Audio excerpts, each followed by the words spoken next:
Si vous pensiez que l'intelligence artificielle avait déjà tout changé, accrochez-vous, l'informatique quantique s'invite à la fête, et ça pourrait bien être le cocktail technologique le plus explosif de la décennie. Ces derniers mois, des rumeurs circulent dans la Silicon Valley et au-delà. Les ordinateurs quantiques, ces machines capables de résoudre en quelques secondes des calculs qui prendraient des millénaires aux meilleurs supercalculateurs classiques, seraient sur le point de booster l'IA comme jamais auparavant. Et ce n'est plus de la science-fiction, on parle de prototypes fonctionnels et de résultats concrets. Quand l'IA rencontre le quantique, imaginez une IA capable d'analyser des milliards de scénarios climatiques en un clin d'œil pour prédire avec précision la prochaine catastrophe naturelle, ou de déchiffrer la structure des protéines pour créer des médicaments révolutionnaires en quelques heures.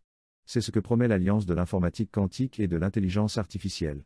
Contrairement aux ordinateurs classiques, qui fonctionnent avec des bits, 0 ou 1, les ordinateurs quantiques utilisent des qubits, capables d'être 0, 1, ou les deux à la fois grâce à une propriété appelée superposition.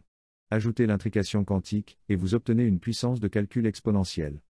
Des entreprises comme Google, IBM et des startups audacieuses comme Rigetti Computing travaillent déjà sur des hybrides IA quantiques. En janvier, une rumeur a fuité d'un labo de recherche chinois, une IA couplée à un processeur quantique aurait optimisé un réseau logistique mondial en moins de 10 minutes, un exploit qui aurait pris des semaines avec les technologies actuelles.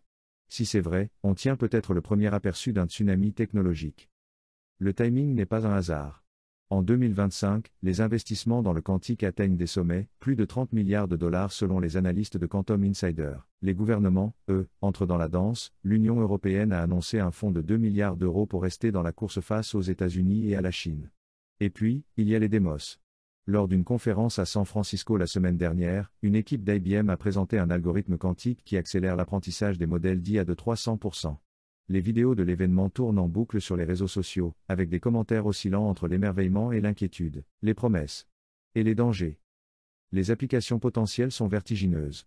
En médecine, par exemple, des IA quantiques pourraient simuler des interactions moléculaires à une échelle inédite, ouvrant la voie à des traitements personnalisés contre le cancer. Dans le domaine de l'énergie, elles pourraient optimiser les réseaux électriques pour réduire les émissions carbone de manière drastique. Même les créatifs y trouvent leur compte, certains imaginent des IA générant des films entiers en combinant des scénarios quantiques. Mais tout n'est pas rose. Les experts s'inquiètent pour la cybersécurité. Les algorithmes de cryptage actuels, comme RSA, pourraient être pulvérisés par des ordinateurs quantiques d'ici quelques années, mettant en péril les données bancaires, les secrets d'État et même nos vies numériques. Et puis, il y a la question de l'accès. Si cette technologie reste entre les mains de quelques géants ou nations, les inégalités technologiques pourraient s'aggraver. Le monde retient son souffle. Pour l'instant, on est encore au stade des promesses et des prototypes.